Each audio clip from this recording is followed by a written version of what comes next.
본문입니다.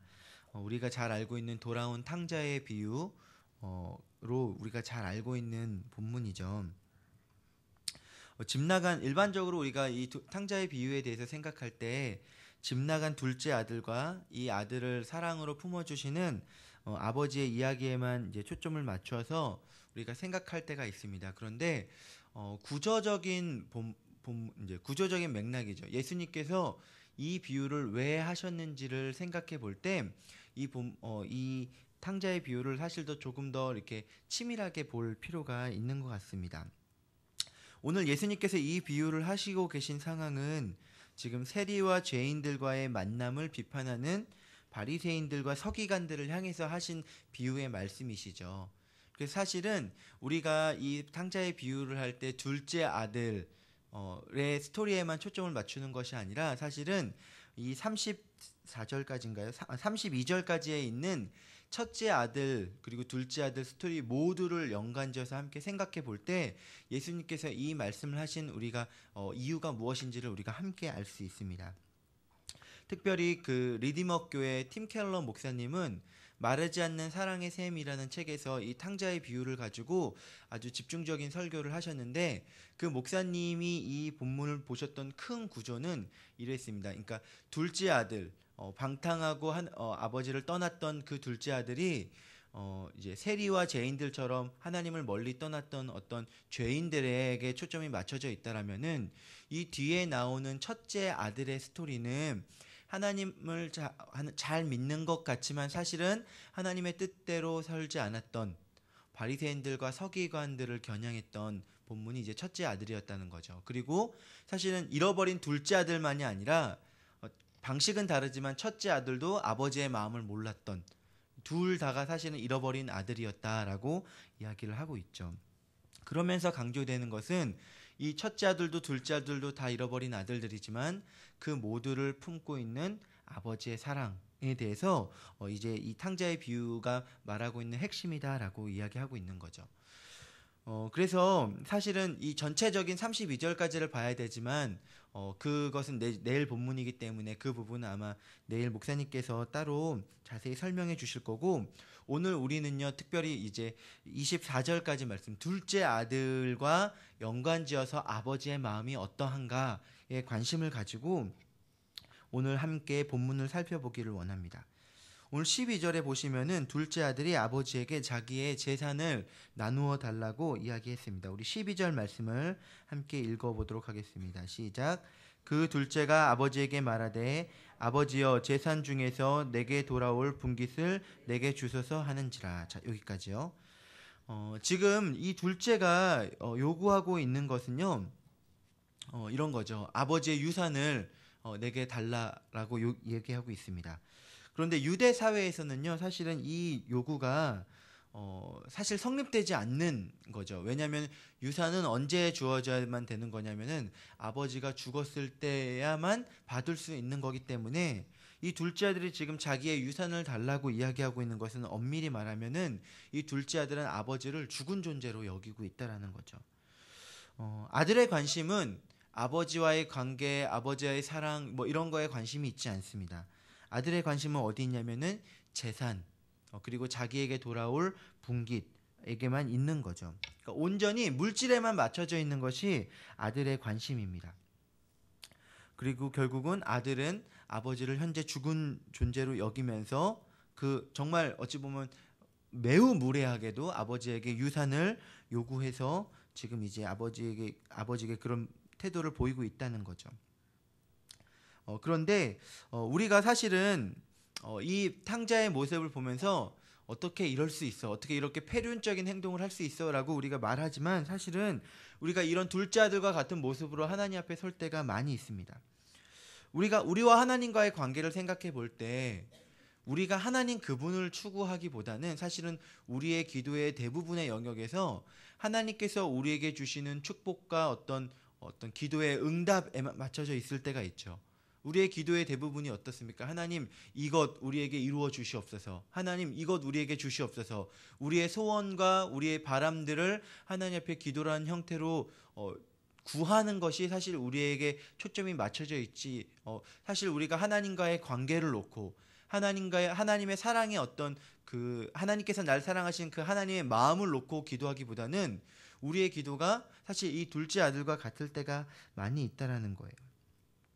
그것은요, 사실은 우리가 하나님을 죽은 존재로 여기는 것이 아닌가 생각해 보는 거죠. 하나님이 우리에게 주시는 축복과 물질에는 관심이 있지만 하나님 그분에게는 우리가 동일하게 관심을 갖고 있었는지를 사실은 돌아봐야 한다는 것입니다. 그런데 그러한 태도에도 불구하고 아버지는 어떻게 하시는가를 보면 12절 하반절에 보면은 아버지가 그 살림을 각각 나눠 주었더니라고 이야기하고 있습니다. 이 살림이라는 단어가요, 헬라어 원어를 보면은 비오스라는 단어로 적혀져 있는데 이 단어는요, 다른 뜻으로 하면 생명이라는 뜻을 가지고 있습니다.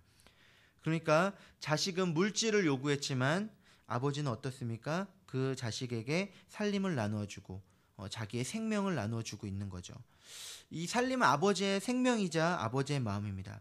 아무리 아들이 무엇라 한다 할지라도 그 아들을 여전히 품고 사랑해서 결국은 자기의 생명을 나눠주는 것이 아버지의 모습이라는 거죠.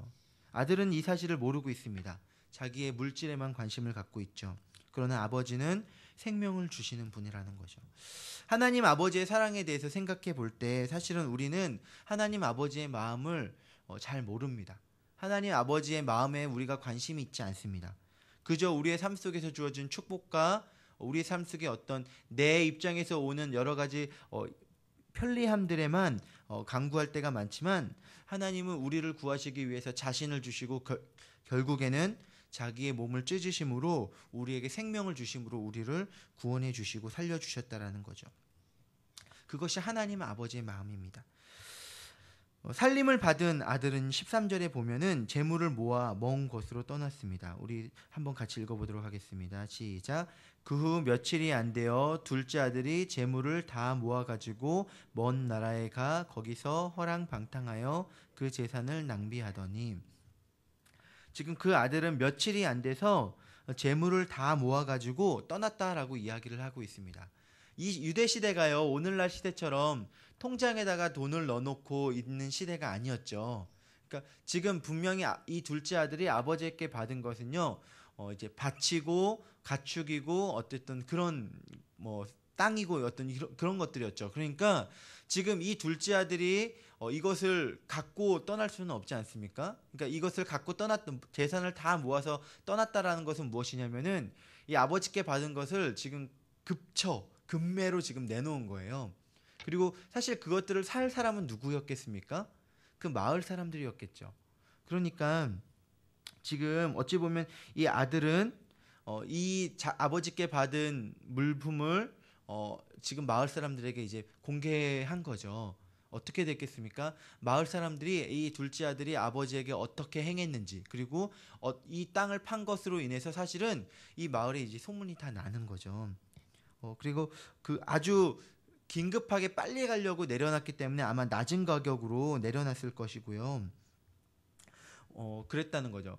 원래요, 유대의 율법상에는요, 이 땅은요, 아버지가 살아있는 동안에는 절대로 딴 곳에 팔 수가 없습니다. 이 땅이라는 것은 하나님께서 주신 어떤 상속이기 때문에 타 지파에게도 팔지 않았고요. 자기에게 대대로 가문에 유전되어 오는 거죠. 그런데 아들은 그것들을 지금 팔아서 가고, 그 팔므로 인해서 마을 사람들은 이 둘째 아들이 아버지에게 어떻게 했는지 집안 망신을 지금 다 시키고 있는 거고요. 그리고 나서 이제 떠난 거죠. 떠나서 둘째 아들은 어떻게 했습니까? 먼 나라에 가서 자기의 재산을 허랑방탕하게 다 써서 이제 다 날려버렸다라는 거죠. 결국은 이제 먹고 살기가 힘들어졌습니다. 그래서 돼지를 치는 알바를 합니다. 알바를 하고, 그럼에도 불구하고 너무도 배가 고파서 어떤 생각을 하냐면은 돼지가 먹는 쥐염 열매를 먹고서 이제 배를 채우려고 하는데 그것마저도 먹을 길이 없는 거예요. 그제서야 아무도 도와주는 사람들이 없고 자기의 처지가 너무도 빈곤하게 돼서야 아들이 다시금 자기의 마음을 돌이키게 됩니다. 17절 말씀인데요. 우리 17절 말씀을 함께 같이 읽도록 하겠습니다. 시작. 이에 스스로 돌이켜 이르되 내 아버지에게는 양식이 풍족한 품꾼이 얼마나 많은가. 나는 여기서 줄여 죽는구나 라고 얘기하죠. 17절에 이제 아버지의 집을 생각해 보았습니다. 양식이 풍족한 품꾼이 많았습니다. 이 집 안에서 함께 살면서 그러니까 아버지의 집에서 같이 살면서 돕는 종이나 하인들이 있었고요. 이 품꾼은 누구냐면은 같이 사는 게 아니라 어떤 필요가 있을 때 아버지가 부르면은 그때 와서 같이 일하고 일용직으로 돈을 받았던 어떤 어찌 보면 일용직 근로자가 품꾼인 거죠. 그러니까 종이나 하인보다는 어찌 보면은 이제 수준이 더 한 단계 낮은 존재라고 할 수 있어요. 그런데 그 수준이 낮은 품꾼도 생각해 봤더니 아버지의 집에서 배불리 먹는 것을 이 둘째 아들이 다시금 이제 생각을 하게 된 겁니다. 아, 내가 지금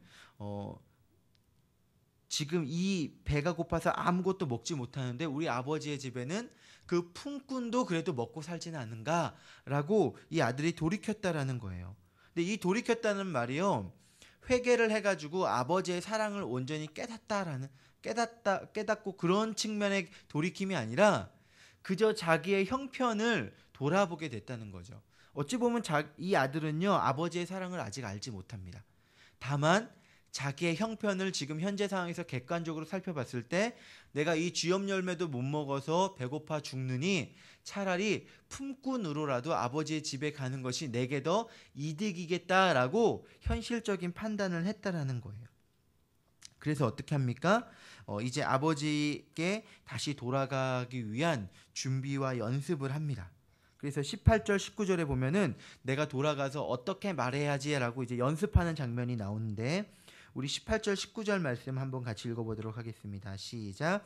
내가 일어나 아버지께 가서 이르기를 아버지, 내가 하늘과 아버지께 죄를 지었사오니 지금부터는 아버지의 아들이라 일컬음을 감당하지 못하겠나이다. 나를 품꾼의 하나로 보소서 하리라 하고. 지금 이제 아들이 아버지의 집으로 돌아갈 각오를 합니다. 그런데 아버지의 사랑을 깨닫고 아버지에 대해서 어떤 기대를 해서가 아니라 다만 그곳에 가면 그래도 지금 형편보다는 낫겠지, 먹고 살 수는 있겠지라는 기대를 하는 거죠. 그러면서도 사실은 너무 민망하니까 그래도 내가 아버지의 집에 돌아가면 최소한 이렇게 얘기해야겠다라고 18절 19절에 지금 연습을 하는 것입니다. 지금 이제 이 아들은 아버지의 집을 향해서 터벅터벅 걸어가고 있는 거죠. 이미 이 아들의 폐륜에 대해서는 소문이 다 났기 때문에 그 마을에 가서 다른 어떤 집에 고용되어서 먹고 살 수도 없습니다. 이미 이 사람은 행실이 불량한 아주 폐륜적인 자들이야 소문이 나타났죠. 그러니까 이 아들이 유일하게 그나마 먹고 살 수 있게끔 기대할 수 있는 것은 아버지밖에 없었다라는 거예요. 그래서 아버지에게 걸어가는데, 그런데 아버지는 어떻게 행동하시죠? 우리 20절 말씀을 한번 같이 읽겠습니다. 시작. 이에 일어나서 아버지께로 돌아가니라. 아직도 거리가 먼데 아버지가 그를 보고 측은히 여겨 달려가 목을 안고 입을 맞추니. 아멘. 아버지는 아들이 나간 날부터 아들이 언제 돌아올지를 매일같이 기다리고 있었습니다. 아들이 돌아온 것을 멀리서 보고 측은한 마음이 들어서 아버지가 어떻게 하죠? 먼저 달려 뛰어나갑니다. 우리가 생각할 때 이렇게 왠지 이렇게 어떤 높은 곳에서 아들이 오는 것을 멀리 바라보고 있는 그런 그림을 그리잖아요. 그런데 사실은 그런 그림이 아니라 이제 매우 이렇게 연결되어 있는 집안 가족 구조예요. 그러니까 지금 아들이 걸어오고 있는 것을 아버지가 지금 나가서 멀리 보고 있지만 사실은 주변의 마을 사람들도 다 함께 볼 수 있는 그런 구조라는 거예요. 독립된 집이 아니라 유대 가옥은 이렇게 아주 밀집되어서 있는 가옥 구조이기 때문에 집들이 이제 따닥따닥 붙어 있는 거죠. 그러니까 이 아들이 오고 있는 것을 마을 사람들도 충분히 볼 수 있는 상황인 거죠. 근데 마을 사람들이 이 아들이 오고 있는 것을 보면 어떻게 됩니까? 아마도 사회적인 소외와 여러 가지 이 아들을 문제 삼는 그런 움직임이 일어날 수 있는 거죠. 그래서 아버지는 어떻게 합니까? 아들에게 달려갑니다.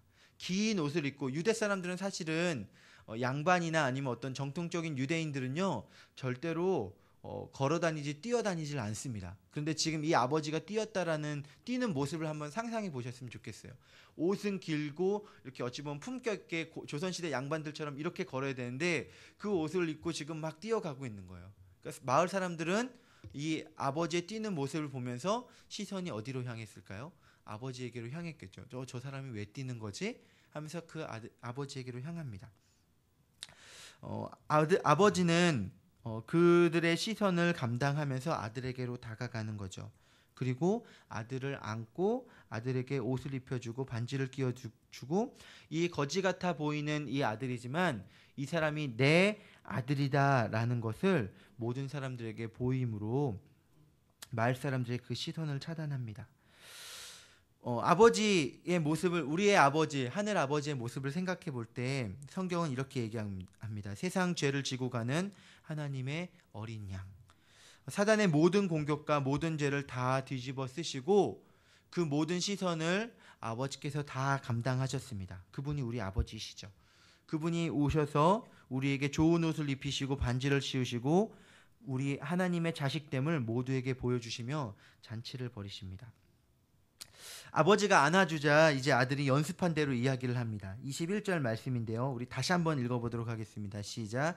아들이 이르되 아버지, 내가 하늘과 아버지께 죄를 지었사오니 지금부터는 아버지의 아들이라 일컬음을 감당하지 못하겠나이다 하나. 지금 아들이 연습한 대로 아버지께 얘기를 합니다. 그런데 18절 19절에서 연습했던 내용에서 빠졌던 부분이 있죠. 19절에 보면은 이제 나를 품꾼 중에 하나로 보세요 라고 하는 그것을 분명히 연습했는데 지금 아버지 앞에서는 그 말을 하지 못합니다. 아들은 아버지의 품에 안겨서 그제서야 아버지의 사랑을 깨달았습니다. 그 전에 아들이 생각했던 것은 무엇이냐면은, 그래, 내가 아버지의 재산을 지금 이렇게 손해를 입혔기 때문에 내가 그 품꾼으로 들어가서 먹고 살면서, 그래, 일하면서 이제 아버지의 그 재산을 다시 갚으면 되겠지라고 여전히 아들은 그러한 맥락 속에서 지금 아버지에게로 돌아가는 거죠. 아버지, 내가 품꾼으로서 열심히 일해서 아버지께 손에 끼쳤던 거 다 갖고 내가 이제 떳떳하게 살아가겠습니다 라고 이야기를 하고 있는데, 아버지의 사랑, 아버지께서 자기를 그럼에도 불구하고 사랑해 주신 그 사랑의 품에 안겼을 때 아들이 느낀 것은 무엇이냐면은, 이 아버지의 사랑은 자신이 평생 일해서 갚아도 갚을 수 없는 사랑이라는 걸 깨닫는 거죠. 그래서 아버지께 이야기하지 못합니다. 제가 품꾼으로서 아버지 앞에 서겠습니다 라고 이야기를 하지 못하는 거죠. 이 아버지의 사랑은 도저히 갚을 수 없는 것이구나, 이것은 물질 재산이 아니라 아버지의 생명 그 자체구나를 아들이 다시금 깨닫는 것입니다. 도저히 갚을 수 없는 은혜와 사랑이기에 감히 품꾼으로 써달라고 이야기하지 못하고 아버지의 아들이라 불림받을 자격도 없고 품꾼으로 갚을 수 없는 것임을 깨닫게 되는 거죠. 우리가 하나님을 믿게 될 때 사실은 하나님께서 우리에게 베풀어 주신 그 은혜와 사랑은 우리가 도저히 갚을 수 없는 것입니다. 하나님께 은혜를 받은 우리가, 하나님, 이제는 내가 뭐 교회에서 열심히 봉사해서 헌금해서 내가 나름 하나님을 위해서 착한 일을 많이 해서 나름 내가 갚을게요 라고 할 수 있는 그러한 차원의 은혜를 우리가 경험한 것이 아니죠. 하나님은 하나님의 생명을 우리에게 주셨고 하나님의 몸을 찢으심으로 그의 생명과 그의 마음 자체를 다 보여주셨어요. 우리가 할 수 있는 고백은 무엇입니까? 갚을 수 없는 은혜를 경험한 자고 하나님, 그 은혜 때문에 내가 살아갑니다라는 고백밖에는 우리가 할 수 있는 것이 없다는 것이죠. 하나님께서 우리에게 베풀어 주신 그 십자가의 사랑은 우리가 도저히 갚을 수 없는 것이고, 하나님은 아무런 값 없이 우리에게 그 사랑을 베풀어 주셨고, 이것은 내 노력이 아닌 전적인 하나님의 은혜입니다라는 고백밖에 우리가 할 수 없다는 것입니다. 우리가 그 사랑을 깨닫고 전적인 하나님의 은혜에 의한 것임을 고백하는 것이 진짜 효자라는 것이죠. 아버지는 우리의 모습을 보시면서 우리가 어떤 모습이 될지를 하나님은 이미 알고 계셨습니다. 이 아들이 사실은 나가면은 그 돈을 다 쓰고 허비하고 올 줄을 아버지는 알고 있었어요. 그리고 언제 돌아올지를 계속해서 기다리고 계셨죠. 하나님은 우리가 죄 가운데 어떻게 망하게 될지를 알고 계셨습니다. 우리가 죄 가운데 아버지의 품을 떠나서 그것이 사망으로 이르게 됨을 알고 계셨어요. 그리고 하나님은 어떻게 하십니까? 우리에게 독생자를 보내주셔서 십자가를 지시고 은혜로 우리를 다시금 아들로 받아주시는 거죠. 그렇기 때문에 이 구원의 이야기는 우리의 이야기가 아니라 전적인 하나님의 이야기입니다. 우리가 개입할 수 있는 여지가 전혀 없고 전적인 하나님의 은혜로 이루어진 것이 이 하나님의 스토리인 거죠. 잔치를 벌이시는 아버지께서 이렇게 이야기합니다. 24절을 우리 함께 읽도록 하겠습니다. 시작. 이 내 아들은 죽었다가 다시 살아났으며 내가 잃었다가 다시 얻었노라 하니 그들이 즐거워하더라. 아버지는 잔치를 벌이면서 잃어버렸다가 다시 찾은 아들의 이야기를 하고 있습니다. 이 잔치를 아버지는 아버지를 위해서 열고 있죠. 아들을 위해서도 열지만 잃었다가 다시 찾은 아버지를 위한 잔치임을 이야기하고 있습니다. 그렇기 때문에 우리의 신앙생활은요, 우리를 위한 것이 아닙니다. 우리가 하나님 앞에 예배드리고 찬양하고 봉사하는 그 모든 것들은 사실은 우리의 신앙생활을 위한 것이 아니라 사실 그 모든 것들은 전적으로 아버지를 위한 것이어야만 합니다. 구원의 주인공도 하나님이셨고 잔치의 주인공도 하나님 아버지셨습니다. 우리는 그 하나님의 사랑을 깨달을 때 이 아들은 참된 아들로서 온전히 회복되어지게 되죠. 이것이 하나님 아버지, 우리를 향한 하나님 아버지의 마음입니다. 우리는 여전히 하나님 앞에서 물질을 바라고 내 몫을 바라고 그렇게 우리 입장만 생각해서 나아가지만 하나님은 그럼에도 불구하고 자신의 생명을 우리에게 주심으로 우리에게 하나님 아버지 되심을 우리에게 보여주셨습니다. 우리가 살아가는 이 신앙생활은요, 그 하나님의 사랑을 깨달은 자로서 그 은혜에 자발적으로 내가 어떻게 보답할까를 생각하며 살아가는 것이 우리의 신앙생활인 거죠. 하나님의 은혜 앞에 반응하는 삶, 내게 베풀어 주신 그 은혜를 깨닫고 그 은혜에 너무 감격해서 내가 이제 주님을 위해서 무엇을 해야 될까 고민하면서 나를 위한 삶이 아니라 주님을 위해서, 주님의 마음을 시원케 해드리기 위해서 살아가는 삶이 우리가 살아가야 될 신앙의 삶이라는 거죠. 오늘 이 새벽에 우리가 하나님의 은혜를 다시금 생각해 봤으면 좋겠습니다. 나를 위해 자기의 몸을 찢으시고 우리가 받아야 될 그 모든 시선을 대신 감당하시며 우리에게 사랑을 베풀어 주셨던 그 하나님을 생각하며 오늘 하루 정말 하나님의 마음을 기쁘시게 하기 위해서 우리가 살아가는 순간순간 어떻게 하는 것이 하나님을 기쁘게 하는 것인가 고민하며 살아가는 저와 여러분들의 오늘의 삶 되기를 주님의 이름으로 축복합니다. 기도하시겠습니다. 사랑과 은혜가 풍성하신 하나님 아버지, 우리는 둘째 아들 같아서 아버지를 죽은 존재로 여기며 아버지의 모든 재산을 팔아서 집안을 망신시키고 아버지를 떠나갑니다. 그러나 아버지는 그럼에도 불구하고 자신의 생명을, 자신의 마음을 내어주셨습니다. 하나님, 우리가 그러한 사랑으로 살아가는 존재임을 이 시간 다시 한번 깨닫습니다. 우리가 우리의 무언가로 살아갈 수 있는 것이 아니라 우리의 삶 속에 전적인 하나님의 은혜밖에 없음을 이 시간 우리가 다시금 깨닫습니다. 하나님, 우리의 마음속에 그 주님의 은혜를 깨달을 수 있도록 도와주시고 그 은혜를 깨달음으로 우리의 삶 속에서 자발적으로 그 은혜를 정말 생각하며 하나님을 기쁘시게 하는 하나님의 참된 자녀 될 수 있도록 우리를 붙들어 주시옵소서. 그러한 오늘의 삶이 되기 이끄실 줄을 믿사오며 사랑 많으신 우리 구주 예수님의 이름으로 기도드립니다. 아멘.